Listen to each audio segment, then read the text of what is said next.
सीता मैया ने और भगवान राम को देखा है, मोहित हो गई। जब प्रभु मेरे पति बनने लायक तो जी हैं, तो भवानी मैया की पूजा करने गई हैं। और गोस्वामी तुलसीदास बाबा रामायण में लिख रहे हैं, बेटा कैसे?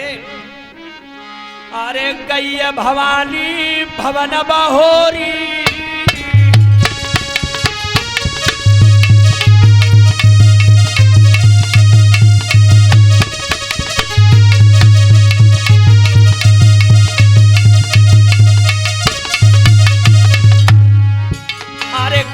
भवानी भवन बहोरी, और बंद चरण बोलिए कर जोरी।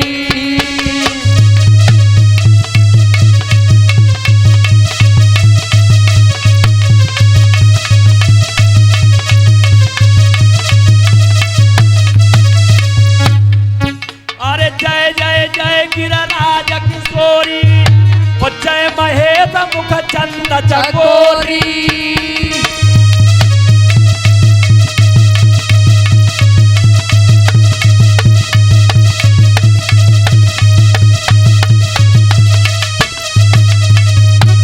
जय गजबदन सनातन माता, और जगत जनन दामिन दुत गाता।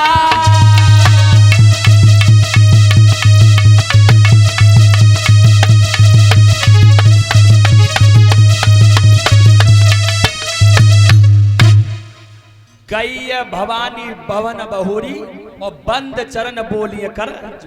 भवानी मैया से आराधना कीजिए, मैया मैंने अपने मन में पति और भगवान राम को चुन लिया है, तो मैया अगर मेरी शादी हो तो इनसे ही। और जब आराधना की है, और तब भवानी मैया प्रसन्न हुई और बोली क्या है बेटा? गोस्वामी तुलसीदास बाबा रामायण में लिख रहे हैं, बिने प्रेम वास और भैया भवानी, खसिया माला मूरति मुस्कानी। राम सिया राम बोलो राम जय जय राम, ये राम सिया राम बोलो राम जय जय राम।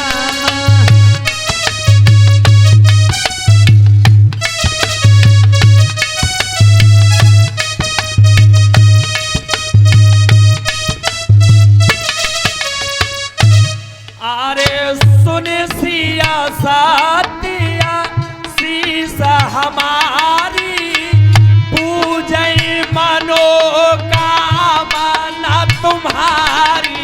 राम सिया राम बोलो राम जय जय राम, ये राम सिया राम बोलो राम जय जय राम। प्रेम विवश जब भैया भवानी, और घसिया माल मूरत मुस्क पत्थर की भवानी मैया भी खुश हो गई।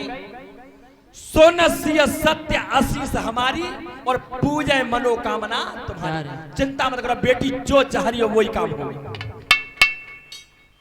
तो आज जब धनुष यज्ञ रचाया गया, तो बड़ी बड़ी दूर के राजा आए धनुष यज्ञ में। तो आज धनुष किसी पर नहीं टूटा है, सब राजा जोर मार मार के रह गए। उसी धनुष यज्ञ में राम लक्ष्मण को लेके गए थे विश्वामित्र। जब नहीं टूटा, भैया धनुष बना हुआ थे, मेज लाए तो वहां पे लाके रखवाए थे।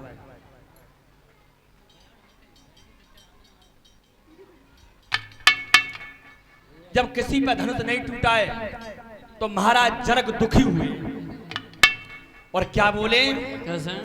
बेटा महाराज जनक दुखी होकर के बोले, कह क्वारी लली रही,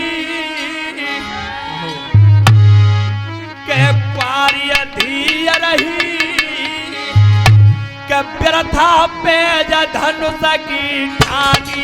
क्वारी लली रही, व्यर्था पे धनुष की ठानी। क्वारी लली रही, व्यर्था पे धनुष की ठानी।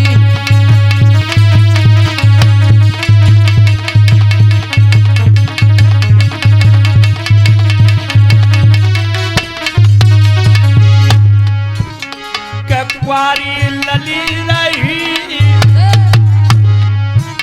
के क्वारी स्वता रही के प्रथा पे धनु तक ढानी क्वारी लली रही व्यरता पे धनुष की ठानी क्वारी लली रही व्यरता पे धनुष की ठानी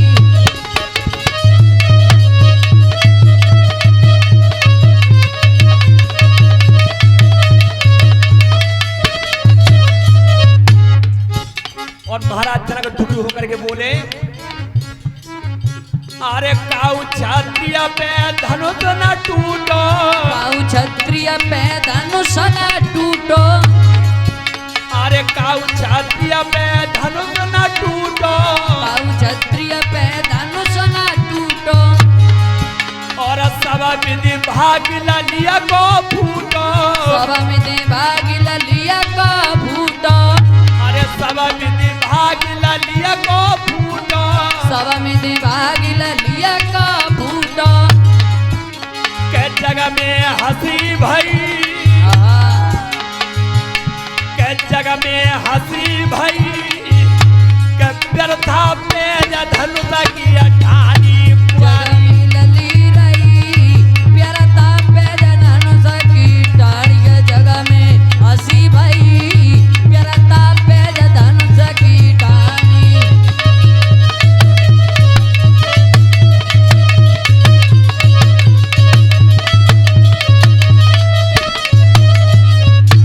और महाराज जनक क्या बोले दुखी होकर के अरे तजो आसन निज निज घर जाऊ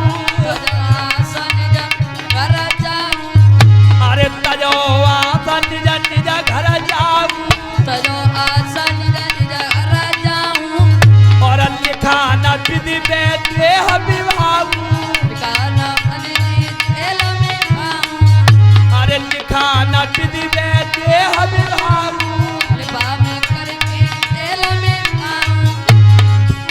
भाई निरपीर मही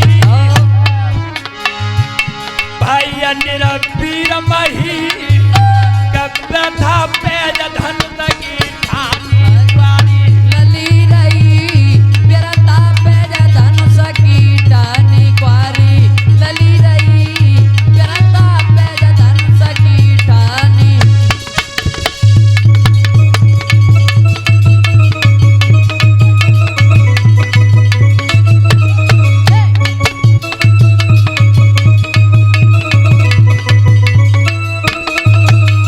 जब इतनी बात महाराज जनक ने कही अरे जाखन सुनी जनक की वाणी जान न सुनी जनता की वाणी अरे जाखन सुनी जनक की वाणी जाखन सुनी जनक की वाणी और दोनों भय लक्ष्मण तानी दोनों भाई लक्ष्मण नीतानी अरे दोनों भय लक्ष्मण तानी दोनों भाई लक्ष्मण नीतानी के अबनाए जात सही के अबनाए जात सही कथा पे धनुष की ठानी वाली लली रही व्यरता पे धनुष की ठानी क्वारी लली रही व्यरता पे धनुष की ठानी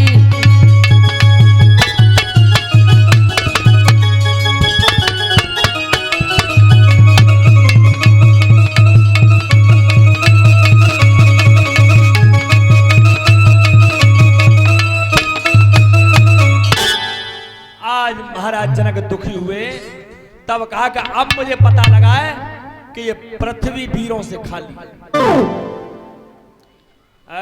जो इतनी बात कही लक्ष्मण को सहन नहीं हुई माने कि भैया अगर तुम कह दो बात कर लूं मैं महाराज जनक तो जनक को वहीं बिठाया है और देखो जनक ने जब ये बात कही तो लक्ष्मण को क्रोध आया और लक्ष्मण को समझाकर बिठा दिया।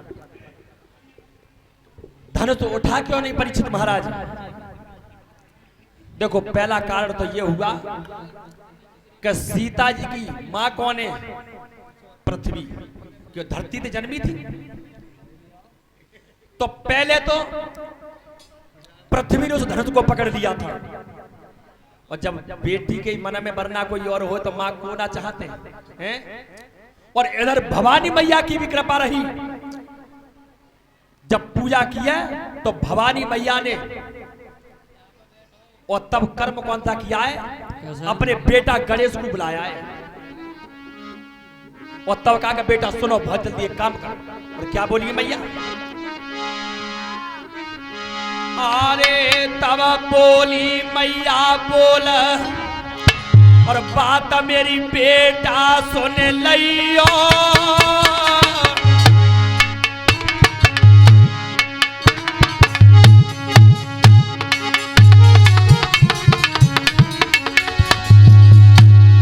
अरे बात मेरी बेटा सुन लियो,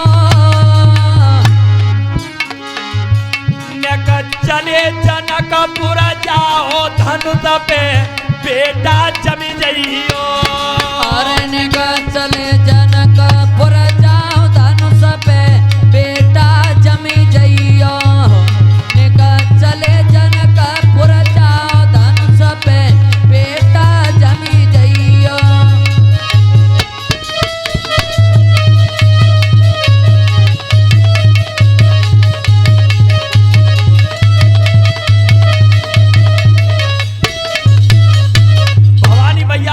गणेश भगवान ने कहा बेटा बहुत जल्दी जाओ, जनकपुर में धनुष रखा हुआ है, और धनुष पर जाकर के बेटा बैठ जाता। तब कहा कि बेटा कितनों कोई ताकत लगावे, लेकिन धनुष को हिला ना पाए। कि मैया कैसी बात कर रही है, अरे वीर जाए कितने लगे जावे, अरे वीर जाए कितने लगी जावे, और कितनी कोशिश करे धनुष तब हिलन नाए पावे, अरे तब कितनी कोशिश करे धनुष तब हिलन नाए पावे।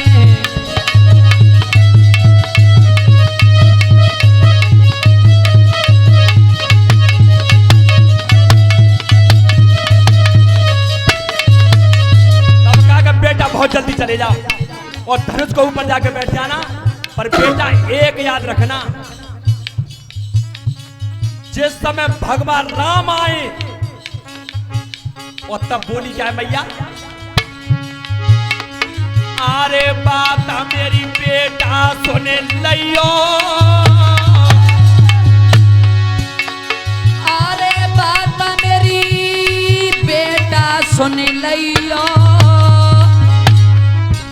और जाखन आवी राम धनुष को बेटा तजियो, अरे जाखन आवी राम धनुष को बेटा तजियो, अरे जाखन आवी राम के धनुष को बेटा तजियो।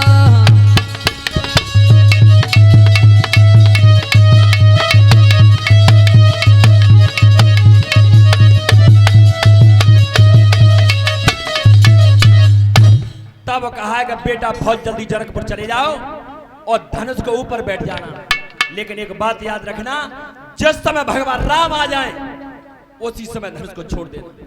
तो गणेश भगवान ऊपर से बैठे हो, पृथ्वी मैया ने नीचे से खींच लिया। तो आज बड़े बड़े राजा जोर मार मार के मर गए, लेकिन धनुष नहीं उठा। और गोस्वामी तुलसीदास बाबा ने एक चौपाई लिखी है, परीक्षित महाराज मेरी समझ में एक बात नहीं आई, बहुत बड़े बड़े विद्वान बैठे हुए बाबा, मैं तो एक छोटा सा हूं। और किसी ने कहा है कि कथा अथा सागर है, जितना अंदर घुसोगे उतने में पार नहीं पाया कोई भी। हजारों वर्ष ऋषि मुनि तपस्या कर करके मर गए, सर संपूर्ण ज्ञान तो उनको भी नहीं हुआ। लेकिन गोस्वामी जी की एक चौपाई लिखी है यहाँ पे कि भूप सहस्त्र दस एक ही बारा और लगे उठावन डरे नटारा। नीचे चोट में अर्थ लिखा हुआ है कि 10,000 राजा एक साथ लगे धनुष पर, लेकिन फिर भी धनुष नहीं हिला। तो महाराज एक बात समझ में नहीं आई, अगर वो धनुष उठ जा तो सीता मैया तो एक 10,000 राजा ब्याह करने के लिए होते हैं। अर्थ नीचे लिखा हुआ उसमें, लेकिन विद्वानों का मत है कि देखो भूप सहस्त्र 10 एक 12, एक 12 दिन को भी कहते, एक दिन में 10,000 राजाओं ने उठाया।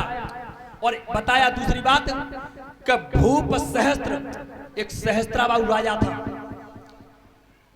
तो देखो हर चीज में एक बात तो बता रहा हूं मैं, हर चीज में संपूर्ण ज्ञानी हो सकता है आदमी, लेकिन रामायण वो चीज है स्वयं राम को भी नहीं पता कि मेरी महिमा क्या है। तो रामायण का संपूर्ण ज्ञानी तो आज तक कोई पैदा ही नहीं हुआ। अनेकों प्रकार की जितने अर्थ लगा जाए, अगर गोस्वामी चाहते अर्थ नहीं लिखते, और अर्थ ही लिख जाते तो रह का जातो।